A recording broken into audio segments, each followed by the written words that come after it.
So does earning or losing great amounts of money, do you think this fundamentally changes a person, or does it simply expose parts of them that was always there but maybe wasn't seen before? It's different on either end. Earning a ton of money just always exposes what's there. Mhm. Just recently, Elon Musk's biography by Walter Isaacson came out, and Walter Isaacson was interviewing Elon Musk's first wife. I think her name is Justine Musk. And she was saying she met and started dating Elon when he was a nobody. They were still in college. He hadn't started any company. He was just a broke nobody from South Africa. And she went into detail about how much money and fame completely changed him and utterly changed who he was. And I think you've even seen that if you look at who Musk was 10 years ago when he was a mere single billionaire compared to the centabillionaire he is now. Very different person. Another thing that I think is really interesting is look at some of the interviews of Donald Trump from the early 80s. Very calm, very measured, Yeah. very balanced, very polite, very respectful. And you see, because he really wasn't that famous back then, if it's in the early 80s, and you see what fame and more money did to him.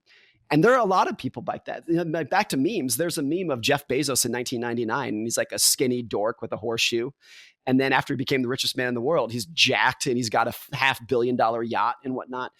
So I don't think any of us, not me, not you, anyone, if we stumbled across $1 billion tomorrow, we would be different people.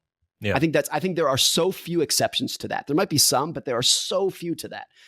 And I think it's because in a very good, healthy way, the fact that I rely on other people in society to help me and to maybe employ me to buy my books means that I'm going to be measured in what I say. Right. You know, of course, this is true. When I'm alone at a bar with my friends, I say things that I would not say on this camera. When I know a lot of people are going to, of course, that's the case. But once you have fuck you money, and not just fuck you money, but fuck you status, then I think it all just comes out. Now, losing money in the other direction is a completely different thing. Here's a great example that you are going to know because you may have actually written these words. Okay. In Will Smith's biography, he writes that becoming famous is amazing. Being famous is a mixed bag. And losing fame is like the most painful thing you can ever experience in life. You may have written those words, so yeah. I need to give you credit there too.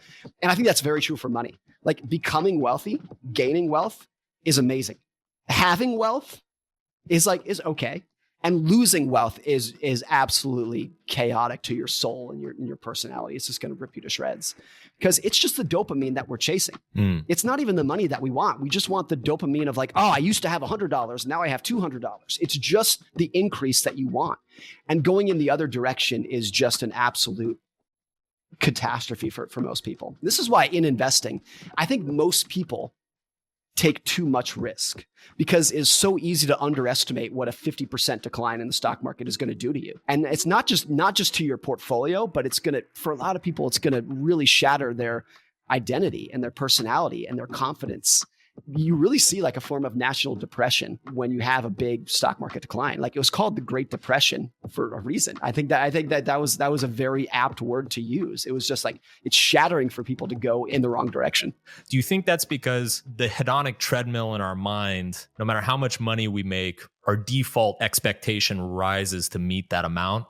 And at a certain point, even if you have $500 million, it feels as normal as when you had 50,000 or 5,000. And so losing all of that, in a way, it feels even more catastrophic because not only are you losing all of your money, but you're also losing that status, that prestige, right? The reputation that you've built up over. So like nobody who has $5,000 is like their social identity isn't built around their $5,000. But if you have $5 billion, a huge percentage of your social identity is built around your $5 billion. So losing that is like almost like a traumatic ego experience that happens. For sure. I mean, there's the joke from Chris Rock. He says, if Bill Gates woke up with Oprah's money, he'd jump out the window. And I think that's so true. Like, even though, because Oprah's worth like $3 billion or something, Bill Gates is worth $100 billion. When Bear Stearns, the bank, went out of business in 2008, the chairman was a guy named Jimmy Kane. And Jimmy Kane, before the Bear Stearns went under, was worth $1 billion. And afterwards, he was worth $100 million. He lost 90% of his net worth. And he had a quote in the newspaper where he said, when you go from $1 billion to $100 million, it's only your heirs who suffer.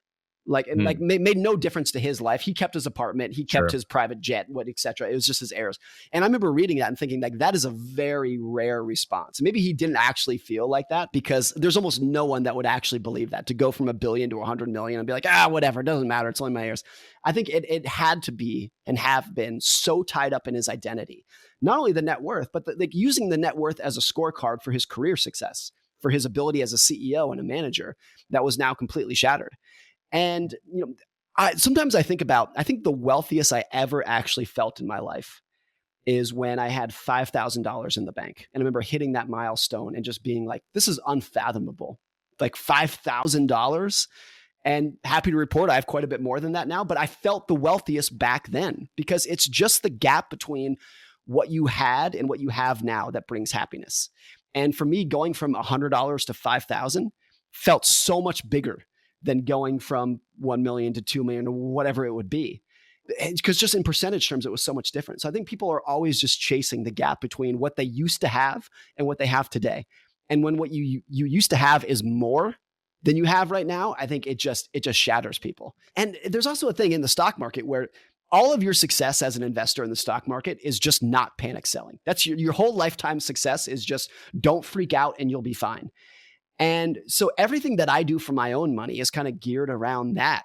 Because everybody, including myself, if my net worth went down 50%, it might change how I think about my long-term optimism and my long-term faith in the US economy and whatnot. So it's just like trying to avoid what a catastrophic loss does to your psyche in those situations. I remember, I started having enough money to invest 2012, 2013. There was a pretty sizable dip in 2016. I remember I shat my pants. I was like, oh my God, the bear market's coming, panic sell, freaking out. Obviously, that was stupid. There was another big dip in 2018. There was 2020. I've lived through a couple crypto markets. I remember in 2020, I kind of hit this point where I remember just watching those red candles and I was like, I'm young. I'll be fine. Yeah. But I feel like I needed to go through those early panics, earlier in my investment career to understand that they're like, yeah, don't be an idiot here. Just you're young, stick with it. How much of it is just simply getting used to the pain? I think it's a lot of it, and not only just living through it, but understanding the long-term history of the stock market, where if you look over the last 100 years, on average, the stock market falls at 10% or more every 10 or 11 months for the last 100 years. So when the stock market falls 10%, the headlines on CNBC and the Wall Street Journal will be like, dark clouds are here, catastrophe on the horizon. That is something that happens every 10 or 11 months for the last century. And even like a 30% decline is something that historically happens every 3 or 4 years. And so even something where it's like, it feels really, really bad. If you look historically, it's perfectly normal. And to understand that and contextualize that is probably the most important investing skill to deal with it. And you're definitely right that the more you deal with it, the easier it becomes. Mm-hmm. Although I would say every big decline is for a different reason. So in 2008, it's easy in hindsight for us to say now, oh, you should have just kept the course and it was a great buying opportunity. And that is the right takeaway. But there are so many alternative histories in which 2008 could have turned into something way worse than the Great Depression. So there's a lot of hindsight bias in looking back and seeing what you should have done. But it's definitely true that the more you've been through it, the more rodeos you've been through, the easier it becomes to hold on. But it's also true that people overestimate their ability to hold on. And when times are good, as they pretty much are now, it's very easy for people to say, oh, if the market fell 30%, I would be a buyer. That'd be an buying opportunity. You're not. Turns out you're not Warren Buffett, and you're shitting your pants too, just like everybody else during that moment. Yeah, as Mike Tyson famously said, everyone has a plan until they get punched in the face. That's the one. Hey everybody, thanks for watching. This was a clip from the Subtle Art of Not Giving a Fuck podcast. We release podcasts weekly on YouTube and everywhere where you can get podcasts, so be sure to subscribe. Follow us on Apple, Spotify, wherever you like listening to stuff, because we're going to have a lot more stuff to listen to. Check it out.